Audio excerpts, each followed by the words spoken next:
should the person that just clicks on this video care about anger, but more importantly, read your book, which is all about how to deal with it? Yeah, so it's a great question.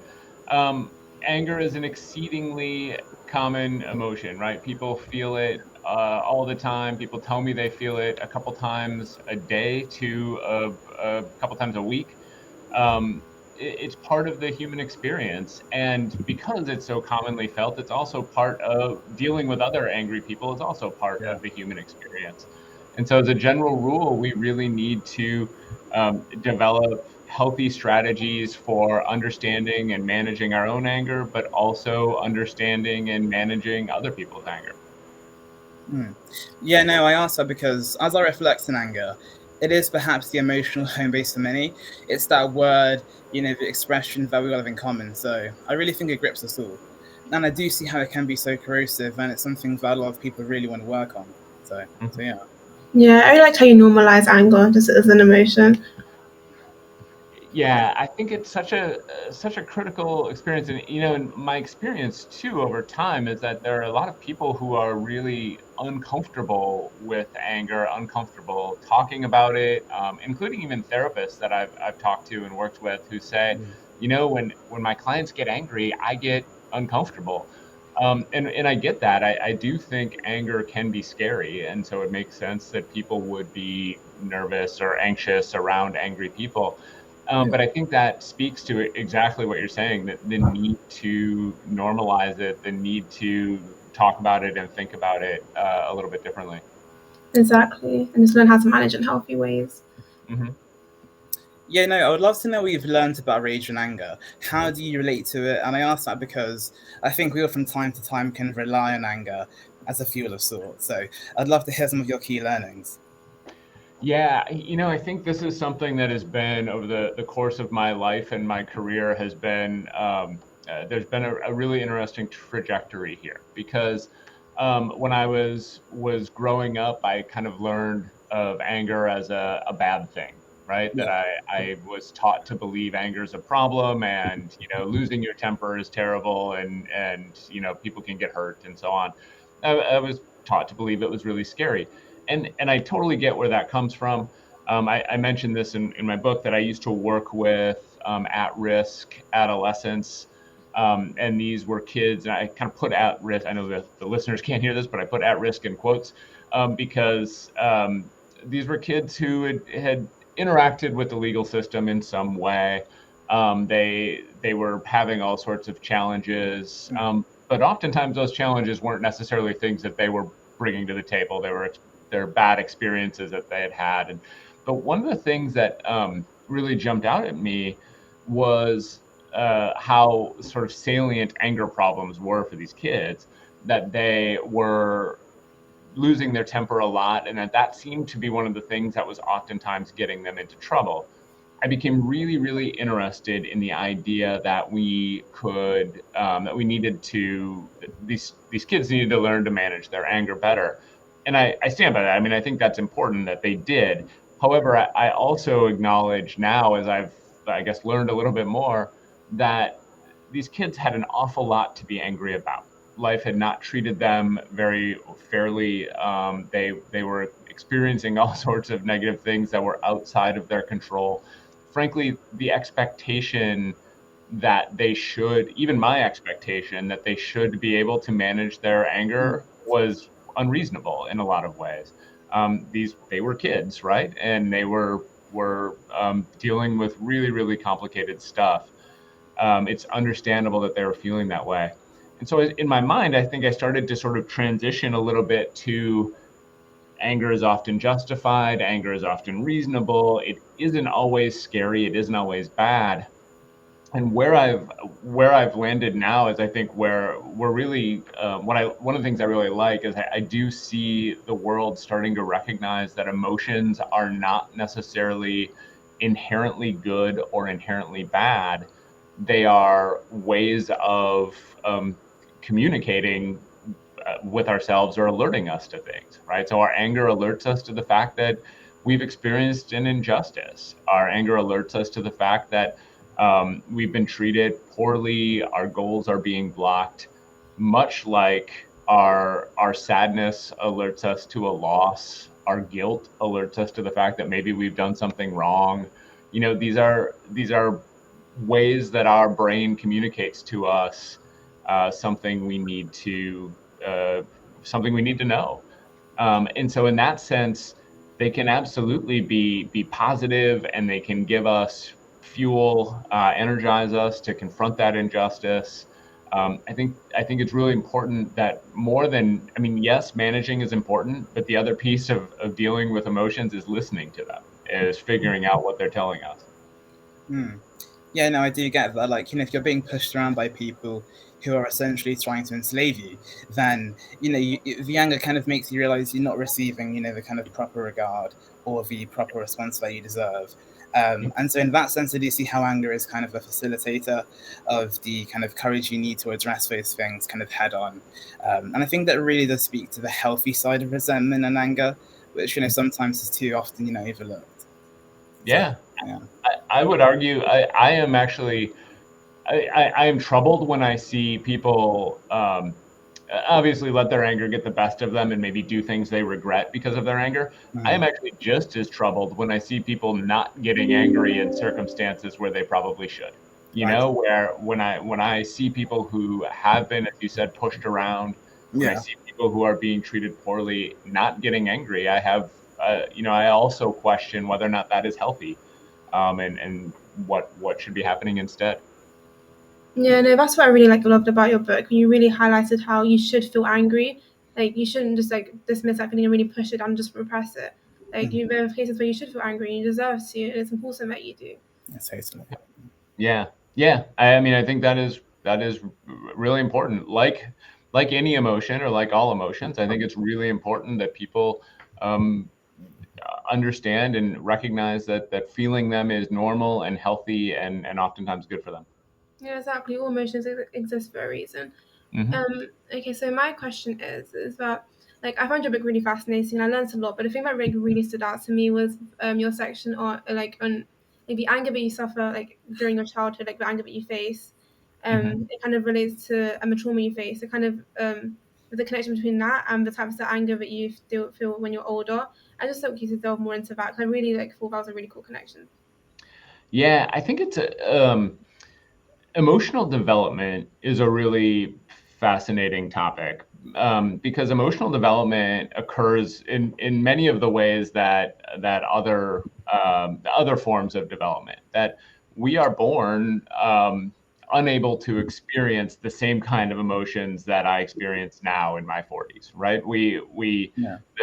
The nuance there develops, and of course, I sometimes think of it as in terms of sort of being similar to how language develops, right? We can make sounds when we're born, but it takes time for us to learn, how to turn those sounds into words and how to communicate with them. Something similar happens with emotion. We feel things, but over time, those feelings develop into more nuanced emotions, and they develop not just more nuanced emotions, but we learn how to express them in different ways. We start experiencing them over different things, in response to different things, and so on.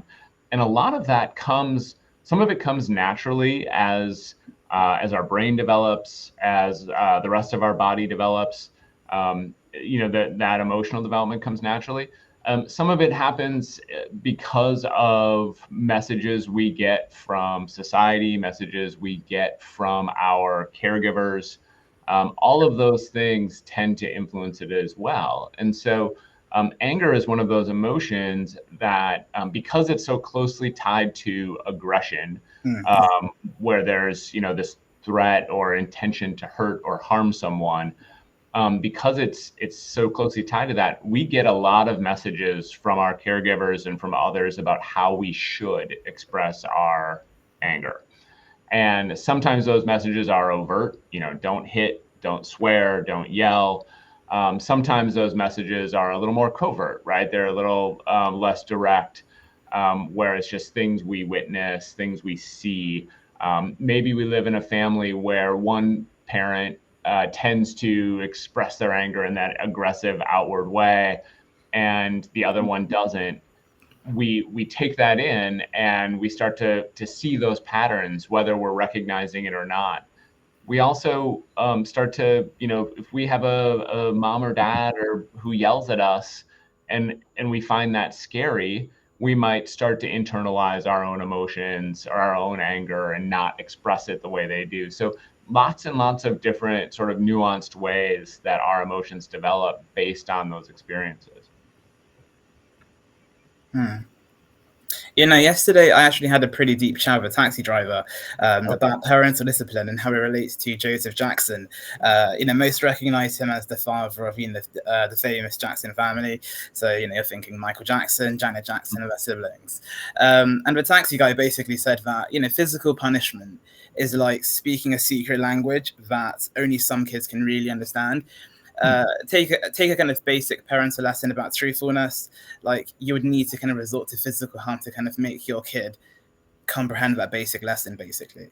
It's as if the physicality of that punishment is the only thing that can speak, I guess, directly to the child's senses in a way and leave that lasting impression. And Joe Jackson was exactly the same. I mean, he basically said that it was the only effective way to really communicate those important lessons to Michael and his siblings growing up in the Jackson 5. And someone listening right now might go, yeah, that's true. Like, Ryan, you're wrong. That should be our go-to strategy for parental discipline. What would you say back? Yeah, I mean, the research on like spanking, for instance, is pretty clear that it ends up undermining a lot of, I think, the goals that parents have when they use it. Yeah. So I'll start out with from the perspective that I am opposed to physical punishments with kids, for partially because of that research and partially because I just am opposed to it. But the thing that I think is really interesting, or the thing that is relevant here is, for some parents, it's really about, they have particular goals, right? And so it's like, I am spanking because my single goal here is to keep my child from acting out in any kind of way. But I bring that up because a lot of times the goal that you have, or that a person has when they use physical punishments with their kids, is undermined by that punishment. So we know that kids who are spanked are actually more likely to engage in conduct problems, like more likely to lie, more likely to cheat, more likely to steal. We know that it actually impairs cognitive development, so they don't necessarily develop. They oftentimes aren't as smart, and we know that it interferes with the relationship between the child and the parent. They end up not trusting them as much. And so for all those reasons, the research suggests that we shouldn't be doing this, that it isn't an effective parenting strategy. Yeah, no, that actually coincides with what someone told me. I mean, someone actually said that if a parent yells all the time, so this isn't necessarily about hitting per se, but kids can become what's known as parent deaf. So it sounds like you're saying that parental anger, through spanking could lead to the same kind of thing. It could be actually quite ineffectual and not achieve the goals that parents might set out when they hit their kids, basically. Yeah, and I think the yelling thing is really interesting because, yelling at kids has also been shown to have some negative consequences as well. But I've not heard the term you used before, but I get it. I think I've seen it or witnessed that idea that, one of the things I have noticed just in my interactions with other parents is kids oftentimes do ignore their parents up until the point when they yell. Or even still after a while, because they start to learn, like, oh, parent isn't serious until they start to yell. Up until then, it doesn't mean anything. And kids will be kids. And so it's that lack of consistency that ends up, sort of, and then of course that only encourages parents to yell more, right? If that's the only way that they can sort of get their point across, then they're likely to do it. I mean, this is one of the fascinating things about kind of the dance that is anger, is how often these things where we're like these interactions we have, these social interactions, they end up rewarding each other or encouraging each other this way. If the only way child listens is when parents yell, then parents are going to yell more. And it just keeps going. Yeah, no, that's a really interesting point. So, in your book, you mentioned something which I've seen like across social media. My friends have talked about it all the time. Is that like certain parental disciplines seem like they stem from revenge rather than coming from a place of like trying to teach your child genuine education and parenting. And I've seen these parents justify like these punishments. I think they were deserved, but like who's to say they were actually deserved? So it just got me thinking about like these punishments and looking back to like people's like childhoods like online, and it just seems more like a fear tactic or just like genuinely out of anger, like uncontrollable anger a lot of the time. So do you think just saying it's deserved is a way to like justify these harsh punishments and like just purely from anger? Yeah, I think this is, and I think it's true of parental punishments. I think it's also just true of, I think too often in interactions, especially when someone is feeling wronged, they don't necessarily think through their goals of what they actually want out of this, and they end up falling back on, I want to get revenge. Like, and they might not have that particular thought, but that's really what it amounts to. So on the physical punishment thing, I mean, this was an interaction I had on TikTok at one point where I was talking about some of this research on spanking, and people just kept coming back to me, and it almost always came across the same way, which is some kids deserve to be hit. And which is a really scary statement to hear, but it also really speaks to, this isn't about trying to get them to be a particular way. This isn't about trying to accomplish a particular goal. It's really just intended to, it's because it's what they deserve. And that suggests some level of revenge, I think, in the mindset. And the same thing is true. I mean, I experience this on the road, right? I don't know if this is happening overseas the same way it is in the United States, but we're dealing with a real road rage problem here in the United States. Extraordinary rates, including here, an increase in road rage related shootings it's been really scary. I'm of the opinion that if someone's mad at you on the road, the best thing you can do is get away from them, right? No good can come from a road rage interaction or altercation, right? But when I share that with people, there's a lot of people who will say, yeah, but sometimes I just want to get back at them for what they did, right? And it's so the safe thing, which is get away from them, is incongruent with the thing they want to do in that moment, which is cut them off. It's slamming their brakes if they're tailgating you. It's riding their bumper, whatever. And so you see that revenge mindset really driving some bad decisions. Yeah, no, I mean, as I've grown up, I've always wondered if, like, that was great parenting, though. The kind of like resorting to physical harm. Like, was it intentional? Was it a lack of control? Was it this kind of like well thought out plan? Because in my view, and this might be quite a controversial one to be honest, but I feel like parents at times can sort of like disguise physical punishment as this kind of like carefully well thought out kind of set of choices for the well-being of their kids. It's kind of like we were saying, Ariba. I think it could just be an impulsive desire, though, to just kind of get revenge and kind of get one back at their kids. Because the notion of it being deserved kind of makes it sound like it was really well thought out and they were being perfectly logical. But in all instances, I just can't see how it could be, viewed as that. I really do feel like in reality, it's not always the case that parents are being as calculated or as composed as they make out to be, because anger really does grip us all, very tightly. In this instance, I just didn't see it as kind of like, epitome of calculated wisdom, basically. I just think it's as simple as a parent losing their temper, and there's this facade of like a parent being really thoughtful and making a choice that's meant to advance the well-being of their child. But I just think parents aren't really being that thoughtful. And well, actually, in my view, like I think parents are being most thoughtful, and they have most kind of control of their emotions when they realize that they've really scared or hurt their child. they know they've gone too far. And they've essentially kind of got off their high horse, basically. And they've kind of accepted that realization that it was just kind of them losing temper, basically. I really, Greg, I absolutely agree. I think a lot of times it is an impulsive decision followed by sort of a rationalization of, like, nope, this was the right thing to do. And I think actually even when parents are called on it and when they are exposed to the research saying, hey, this is not good for kids, I think a lot of parents still get defensive and sort of say, well, no, it was the right thing. It worked for my kid is one of the things I hear all the time. And so it's a way of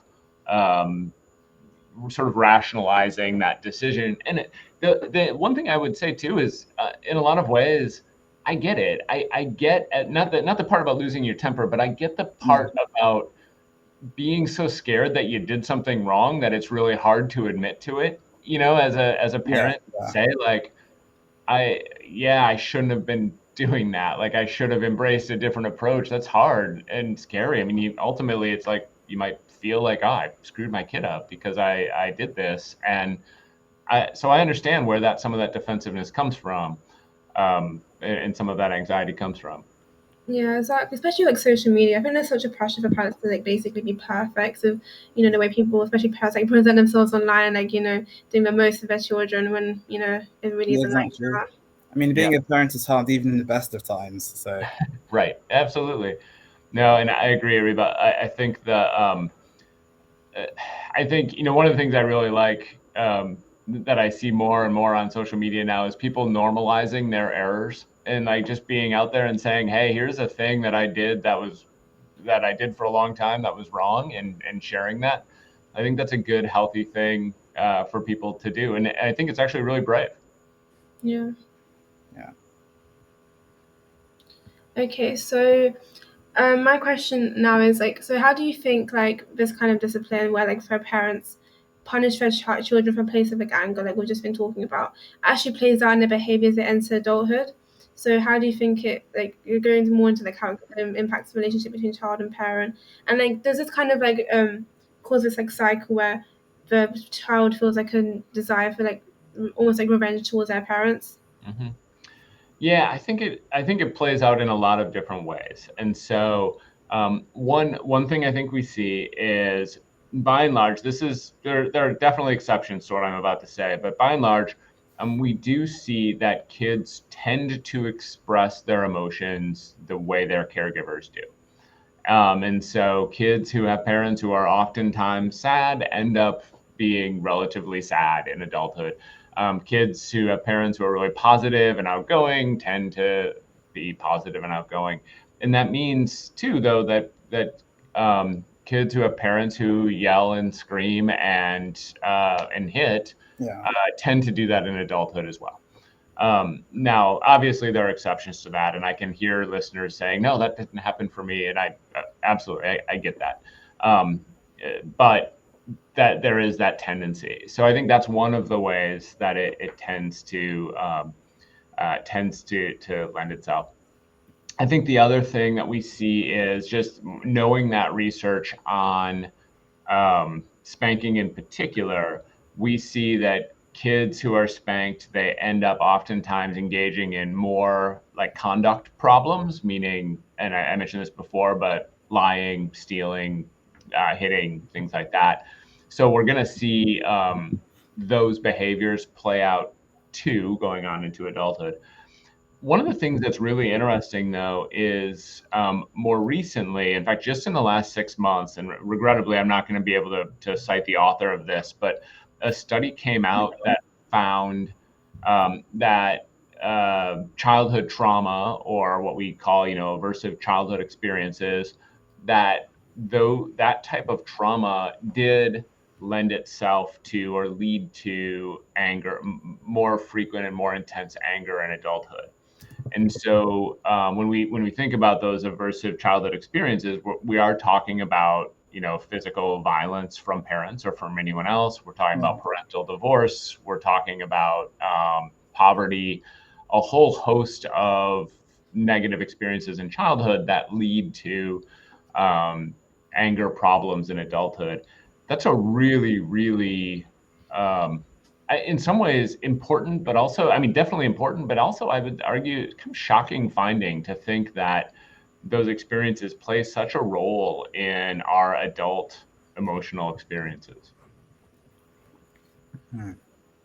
Yeah, no, I mean, from reading a book, I think it's fair to say, I mean, you've already kind of said here as well, that you do validate anger insofar as it being a force which can be productive, powerful, and healthy. And just before this kind of video, I told you that I'd watched your, TED talk, and you said, I think in the TED talk that you view anger a little bit differently to popular opinion, and then you proceeded to show this kind of text on the screen that I read the words, I think, anger is a healthy and powerful force in your life, something, to that effect. And, on first glance, I do remember being quite, startled by that, kind of hearing about anger being this really healthy thing. But I think we're talking about here, to me at least, kind of sounds a lot like anger we feel in relationship to like success, the hustle culture, so to speak, achieving goals, that kind of thing. So from that, my question is, what role do you think anger would need to play in our lives to kind of actually have a fulfilled life as a human being, really? Is it the one born out of the narrative I laid out to you, for example? Yeah, great question. And I think that anger's so fascinating because anger can absolutely, and we've even been talking about it, can absolutely be destructive, right? I mean, it can have all sorts of negative consequences. I mentioned road rage already. We talk about parental and childhood relationships. It can lead to physical violence. It can lead to drug use. It can lead to other negative emotions. All these problems, damage relationships, and so on. All of that is very real. And I think the point I try to make in the TED Talk, though, is that yes, it can lead to those things. It can also lead to positive outcomes. And so it is the source of a lot of societal and systemic change, right? I mean, ultimately it alerts us to the fact that there's a problem, and it can drive us and energize us to solve those problems. And those can happen in our day-to-day life, in our interactions with our loved ones, meaning so-and-so frustrates me, and I assert myself and I tell them, hey, you frustrated me, and then we work through a solution together. It can also lead to solutions in large on global stage, right? Where, hey, there is a group that is being marginalized and treated poorly and systematically experiencing injustice. Let's rally around supporting that group and creating that kind of societal change. So it has all that potential too. The key, though, with anger is, as with any emotion, is being able to channel it into those healthy, productive ways. It's being able to stop. I mean, you mentioned before when we were talking about parents, that it's an impulsive, oftentimes when it's an impulsive decision, that same kind of impulsivity happens all over the place. I mean, I'd be lying if I said my kids never angered me, right? Of course they do, right? And it's just, so is there a way to channel that anger into something more productive in a better way of dealing with it? And we can do that. I mean, people, they write poetry when they're angry. They create art when they're angry. They protest when they're angry. There's all sorts of things we can do to channel our anger into things that are socially responsible and productive. And that ends up being what matters more. I think the challenge is that requires a real level of emotional maturity and emotional intelligence. Definitely. I don't know that everybody's there and able to do that, but if you are, it's a really, really invaluable skill. Yeah, no, I think so as well. I think it's so important to be able to channel your anger. It's really difficult to do. Like I've met very few people who don't impulsively just get really angry in the moment and don't know how to deal with it well. But I really like how you always talk about how anger also kind of helps you establish your boundaries, if that makes sense. So just really letting you know what you like, what you don't like, and being assertive about it a lot of the time. Yeah, absolutely. I mean, what one of the things I think is really valuable about reflecting on your emotions and understanding them is that they can really tell you what you care about. They can tell you what, I mean, I know that it sounds almost a little too obvious when I put it that way, but if we listen to our emotions, if we pay attention to them, we can get a better sense for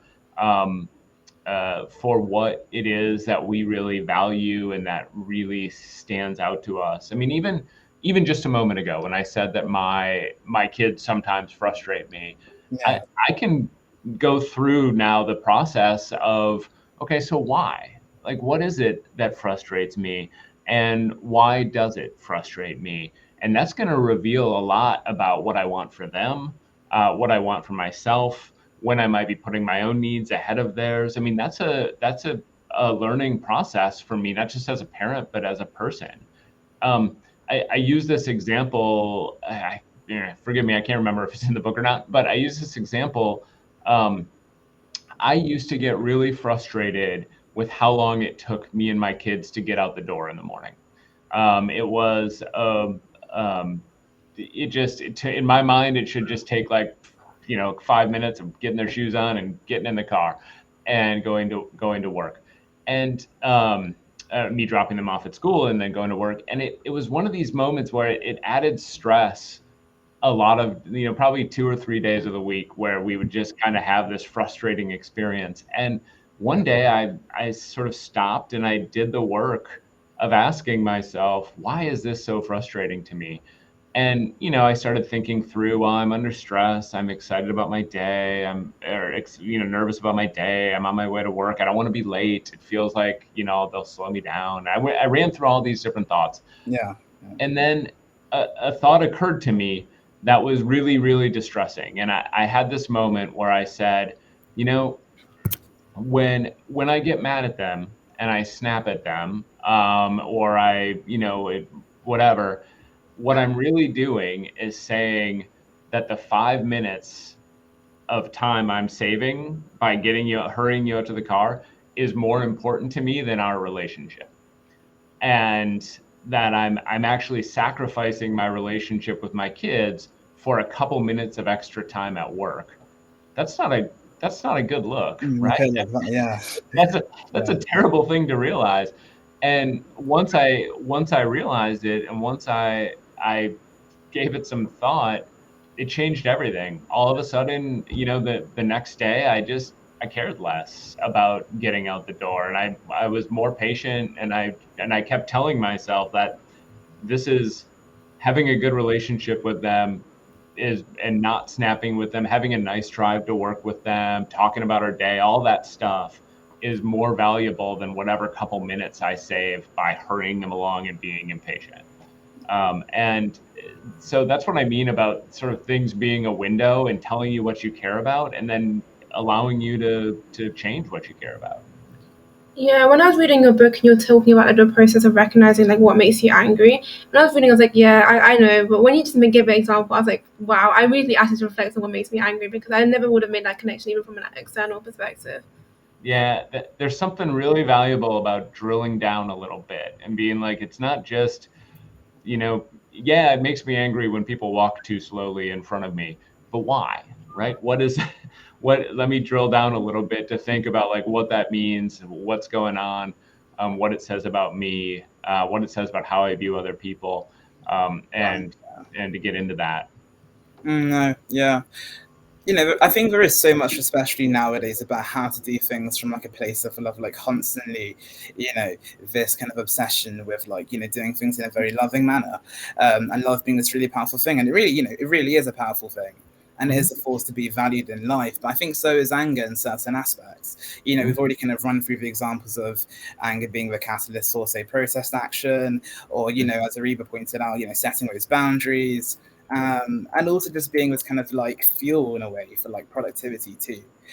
So that's a very sort of like lesser kind of heard side to kind of anger, I think. So it's interesting.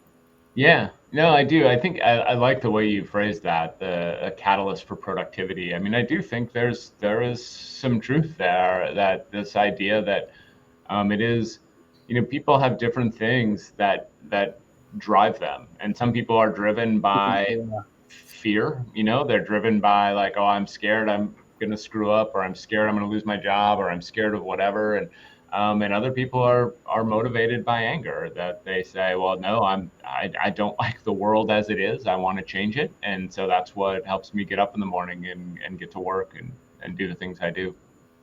Yeah. No, anger, like culture, like nature, has its negative side. It definitely is this kind of double-edged sword. We've already kind of explained how, like, it can serve as this kind of motivator for change, but equally it can be kind of a potential source for personal distress. If you take someone like, I guess a random example could be someone like Zayn Malik, banned him for being a part of One Direction. He was often targeted by social media for his religious faith. To my knowledge, I think he faced death threats for tweeting support for Palestine, and was harassed in many other ways too. From that, I wanted to ask you, how would you recommend individuals balance, the expression of their beliefs with the need to protect their emotional well-being in the face of anger? Yeah, this is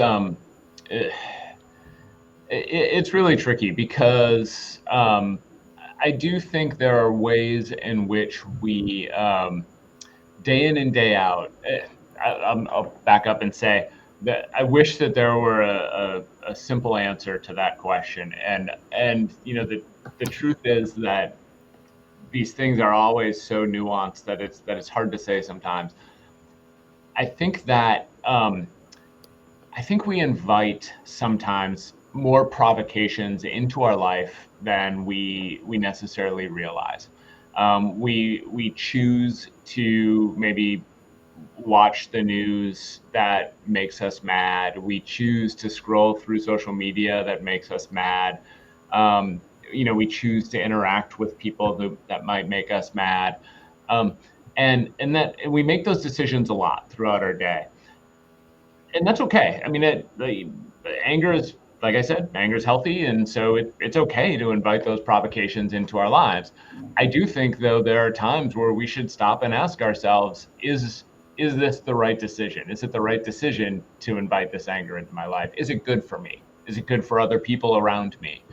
And when that happens, the reason why I get a little nervous talking about this sometimes is I don't want people to think that I'm saying, hey, you should block out the world so you don't get mad. I don't mean that. I don't want anyone to say, hey, just turn off the news, stay uninformed so that you can live a blissfully ignorant life. That's not what I'm encouraging. I guess I'm encouraging some level of insight into how the things I'm inviting into my life affect me, and whether or not they're good for me, and whether or not they handle, whether or not I'm handling those things well, and whether or not it's necessary. I always liken this to, so I used to love horror movies when I was a kid. I loved them, and I would go see them all the time. And then I hit a stage where I started to realize, these movies are having not so great an effect on me. They're making it hard for me to sleep at night. Maybe I don't want to invite that into my life anymore. Now I'm actually back to loving them again, so which is great. We've come full circle. But I think that the same can be said for the provocations. We can think about how and when we're bringing those into our life, and how we can do things differently. And the only way to know what the right amount is through that emotional maturity and insight. Because the right amount for me might be different than the right amount for someone else. I really like your points about like inviting anger in, because especially with the addition of the internet and social media, it's really changed the way people experience anger. Like you just constantly see, like you open Twitter in the morning and there's just a bunch of people being angry about a new thing, basically every single day. There's so different things to be angry about, and it feels like you should be angry about these things because everyone else seems to be. Yeah, and then and that kind of relates to what your book speaks about, like internet mobs, which I think is a really cool way of looking at that side of like social media. And I see a lot in the cancel culture with like celebrities, like all the time. It seems like every day there's a new celebrity being cancelled. So I'm curious to see just to see look at cancel culture from more of a psychological perspective. So like, what do you think motivates this collective outrage? Like, is it like almost like contagious, or is it like genuine anger? Yeah, this is one of the dangers of, I think, social media really is. I think it's relatively easy to kind of essentially whip up a mob, an online mob, right? And I think cancel culture is one example of that. But I think we could look back 10, 15 years, and I think we'd see other examples of politicians in particular sort of whipping up an online frenzy, right? Because for a lot of reasons, some of it has to do with the social media algorithms and the information we're fed and how we aren't really exposed to alternative perspectives on things as often as we once were. So we tend to live in this bubble. That's part of it. Uh, the other piece too is just it is so very easy to lie to people in those spaces, to whip them up into a mob, and then on top of that, add to it that an online mob. I mean, there are very few, if any, consequences for people. It tends to be this anonymous space, and so people can go there, or feels anonymous. People can go there, they can say whatever they want. There have been plenty of times where I would argue that the response, so a person says a bad thing on Twitter, the response to that has actually been way more hostile and way more derogatory than the original thing that they said. And so but that oftentimes goes sort of consequence free. The flip side, of course, is like I would, and I don't have a ton of examples that pop into my head, but I don't mind celebrities or anyone being quote unquote canceled when they do something wrong. I don't mind people suffering consequences for their statements. I just want that. I just want the canceling to be fair, I guess, if lack of a better word. Like I want it to be deserved, and sometimes I think it is, and sometimes I think maybe it's not. Do you also mean then the sense of like the punishment being proportional to the offense as well? Yeah, I mean, I think with the amount of with the amount that people sort of we have like a public record of so much of what we do day in and day out now, that I think there are times where people are sort of caught doing things and that thing was bad, and Yeah. I hope we give them the opportunity to change, I guess. And if they're unwilling to, then oh well. But I think sometimes I want to give people the opportunity to say, you know what, I was wrong back then when I said this thing. I can admit here I lost my temper recently, probably, I don't know, a year ago, about at a soccer game where another fan started yelling at our fans.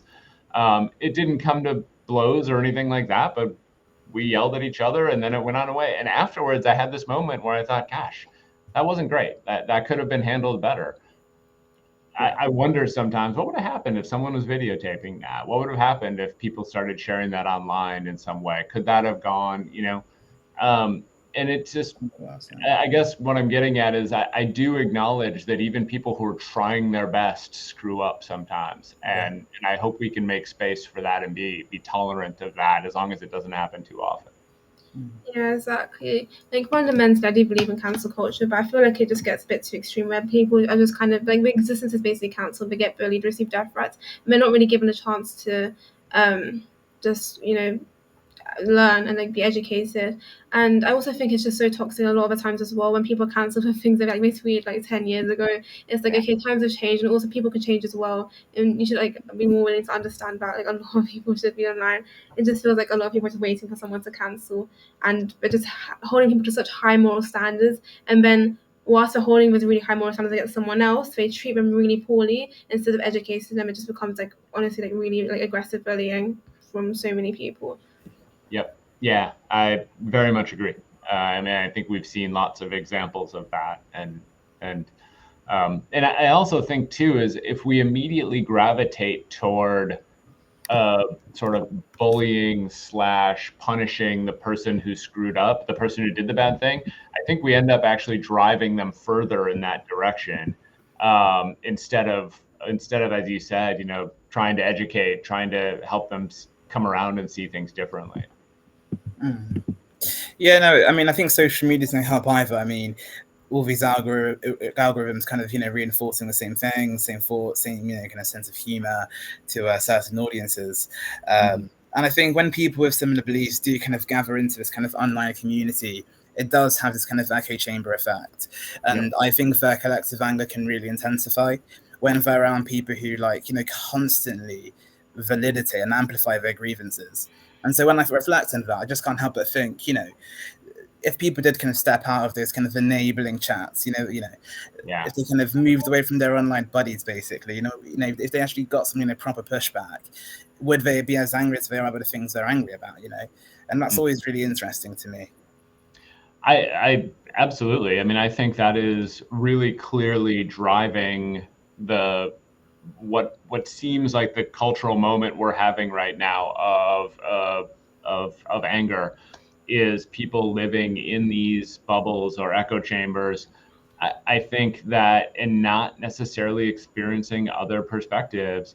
I mean, I remember seeing this article a long time ago, probably 5 or so years ago, saying essentially we are hitting a point where we live in different realities, that like quite literally we are exposed to totally different information from one another, and because of that, we just aren't seeing the world even kind of the same way.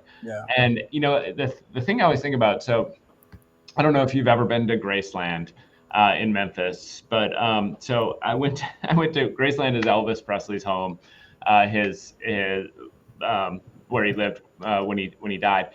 My wife and I went on a tour of Graceland, probably, I don't know, 20 years ago, to be honest. And we were walking through, and he has this room, and in it, he has 3 televisions. And the tour guide said that he had 3 televisions because he liked to be able to watch all 3 news stations simultaneously. So he wanted the 3 major news stations on at the same time.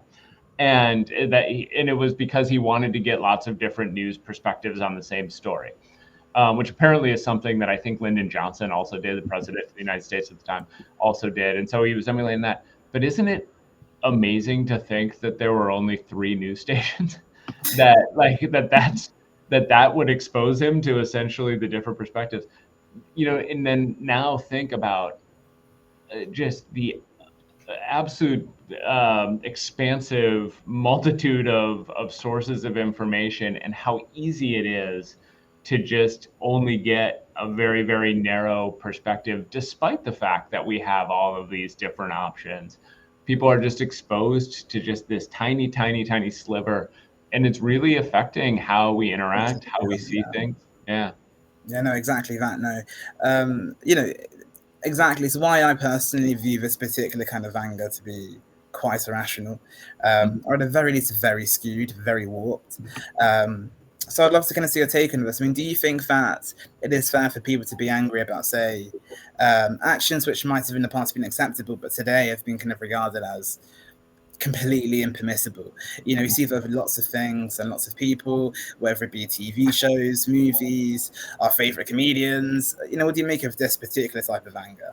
Yeah. I think what I want when it comes to anger and when it comes to any emotion is for so psychologists for a long time have talked about, we've used these phrases called irrational beliefs or dysfunctional thoughts or maladaptive cognitions and things like that. And I think those things are fair. Those can be fair descriptions. What I always say, though, when we talk about some of the ways people think that ends up leading to their anger, is what I really want is for those thoughts to be rooted in as close to reality as possible. And I say that because there's always multiple perspectives on things. There's also always lots of ways of seeing a situation.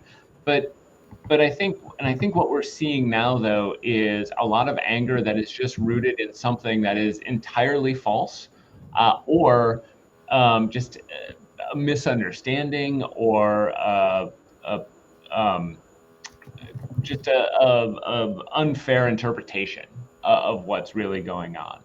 And I think people have they're losing the ability to recognize other perspectives. They're losing some of the ability to, I mean, you look at, say, sort of the reactions to the pandemic, at least here in the United States, how sort of different sides emerged, and there were different perspectives on the science and what was right and what was wrong that seemed to lead to that. Same thing happened regarding the election, the 2020 election. Different perspectives emerged on the fairness of that election. And, not all of those perspectives are rooted in fact, and that seems to be driving so much of the anger that people are experiencing.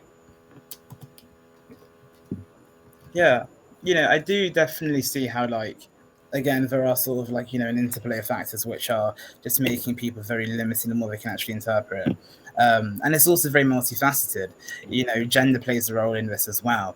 For instance, I mean, I remember in TikTok, watching a podcast clip, and it kind of spoke about someone's experience of dealing with a woman who used, in his words at least, tears as a manipulative tactic during argumentation. And you've probably come across this as a kind of profession, of course, in psychology. So do you agree with the view that women are more likely to use manipulation and passive aggressive tactics as a way of showing anger? That was the view that he kind of espoused. Do you think that's true? So I don't know if it's true that they're more likely to use manipulative tactics. I do know that the research on gender and anger is really interesting, because by and large, what it finds is that there are no real differences in the intensity of the anger experience. Men and women tend to experience anger at the same rate, the same frequency, the same intensity. What does change is how they tend to express it. So men are more likely to express their anger outwardly in aggressive ways. They're more likely to swear. They're more likely to hit. They're more likely to yell and all of those things. Women are more likely to suppress their anger. They're more likely to control their anger and hold it in. Right, yeah. And that is really rooted in, I would argue, very different consequences for different genders. And this is borne out in the research. Men are oftentimes rewarded for outward expressions of anger. They're seen as more competent. They're seen as more, their opinions are validated. Women, when they express their anger outwardly, have their opinions invalidated. They tend to be seen as more emotional and so on. I think where I got tripped up in the description, though, is when we talk about manipulation, because I think both of those expression styles are manipulative. I think the goal is, whether you're holding your anger in, you're trying to affect the world around you, or whether you're yelling or screaming, I think that's also a way of trying to affect the world around you. And so I think both end up being what we might call manipulation tactics. But definitely women are more likely to suppress and to try and control. Yeah, yeah, I mean, I remember when I've been watching these lives where, this is a very contested topic on, TikTok. And at least in my view, I basically feel like there is no difference between whether, men and women are kind of more emotional. I wouldn't go as far to say, for example, that women are more emotional. You talked a lot about women suppressing certain acts, but equally, I would argue that men are suppressing a lot of emotions due to the very harmful side of socialization. So yeah, that's a really important point to kind of get out there, I think. No, that's a great point. You're absolutely right. I mean, I think we've got tons of evidence that says that men are more likely to suppress tears. They're more likely to suppress their fear, and that for the same reason, that there are the consequences are different, right? I think back a long time ago, but during a presidential election, I can't even remember the year. It was Hillary Clinton versus Barack Obama here in the United States, and during the primary, and there was a moment where Hillary Clinton cried during an interview and started to tear up. It was a really powerful, interesting moment, and a lot of people talked about that. it was really interesting because I don't know how tolerant the world would have been if a male presidential candidate cried on camera. If that would have been perceived, it would have been. I think it would have been perceived, certainly at the time, as a weakness. And so I think, again, for similar reasons, there are different consequences there.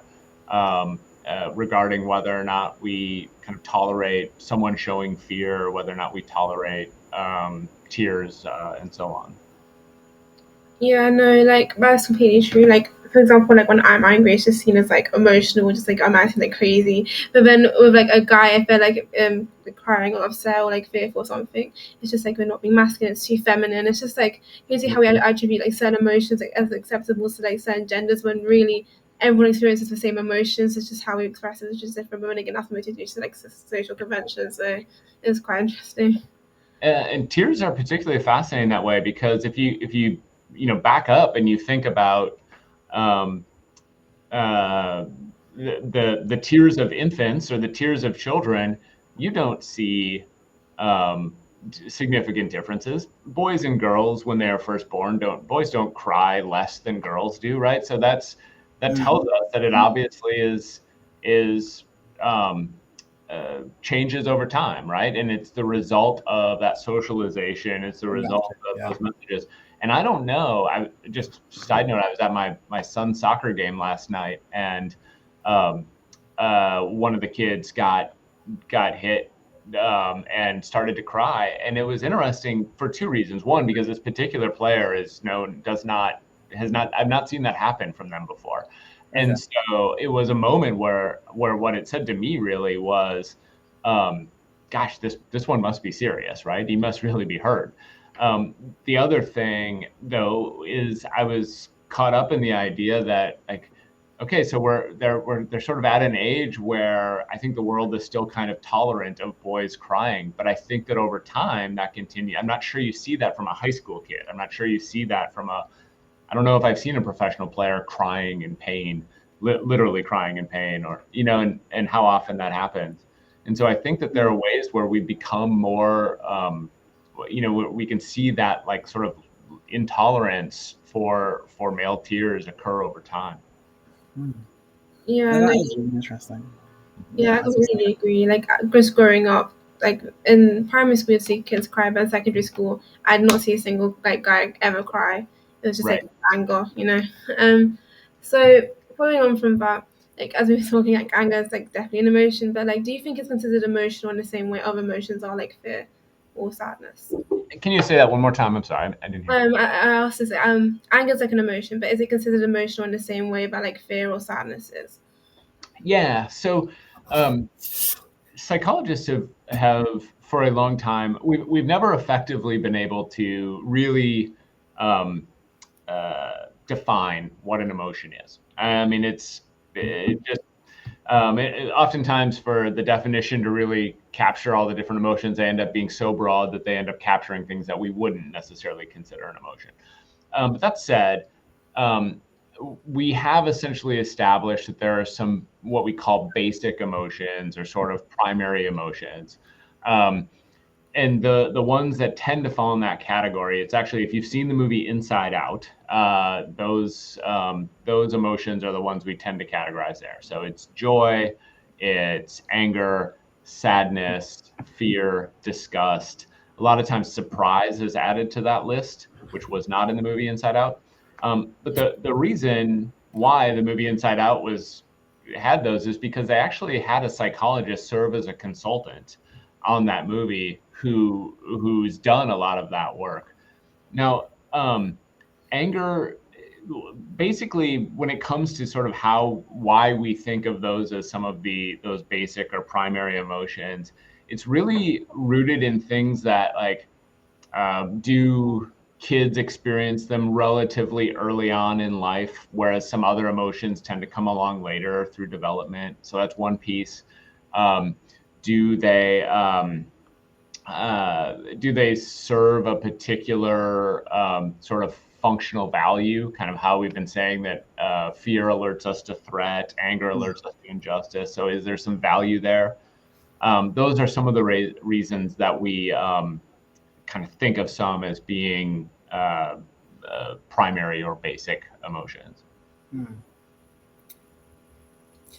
What do you think of Mo Godak's claim that you cannot be angry for more than 90 seconds?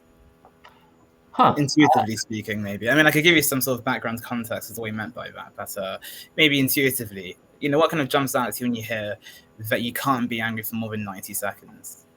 Yeah.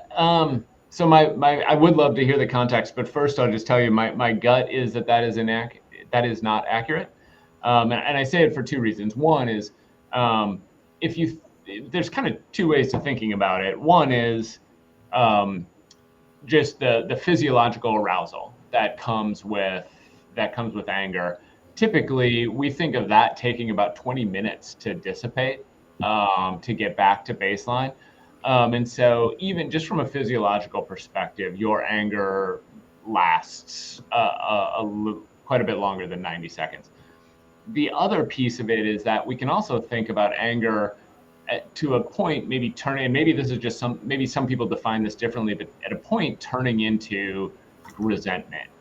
And that resentment can last years, it can last decades, right? I mean, like there are people who, wronged me or wronged someone, and every time I think about that person, I'm just still mad at them, right? Or still upset about it. And so the anger has lasted longer. So that's my gut, but maybe with the context, I would feel differently. Yeah, no. So that's really interesting because I'm not sure exactly what Gordat sort of like bases that claim in. I just heard that he did say it would take 90 seconds. In his view, negative emotions like anger have kind of like a very specific time kind of line. So he suggests that from the moment you're triggered, it would take roughly 90 seconds for stress hormones to kind of surge through your body. And then the prolongation of that emotional state is due to our tendency to kind of keep dwelling on those kind of angry thoughts. It would be right after 90 seconds we have this kind of buffer moment, kind of reflect and make a choice. Well, there is something interesting about that though, and so with that added context, the numbers being off maybe, but yeah. With that added context, let me say this. So, not about anger, but about fear. I don't really like flying. Sometimes I just don't like it, and sometimes I'm actually scared of it. But one of the things I've noticed is really effective for me at dealing with my fear of flying is that when I'm flying, to actually check in with myself every now and then and say, how scared are you right now? And one of the things, and I actually would just on a scale of 1 to 10, right? So 10 being like I am in an absolute panic, and 1 being I'm perfectly relaxed. One of the things I find is that when I actually check in, I am closer to that sort of 3 and 4 range for a lot of the flight, more so than I realize after the fact that I'm actually, and so it kind of speaks to what he might be saying, which is, if we stop and think about that physiological arousal, like whether or not we're really sort of anxious, anger, or whatever in the moment, maybe we are sort of on the lower end of that spectrum more than we necessarily realize if we take the time to check in. So that's interesting. Yeah, no, that's a really interesting point. Well, Ryan, I'd just like to thank you for taking the time to chat with us. I really enjoyed this conversation. The insights you brought, I really learned a lot. So thank you for joining us. You bet. It's been a treat talking to both of you, and thanks so much for having me. Thank you. Thank you very much.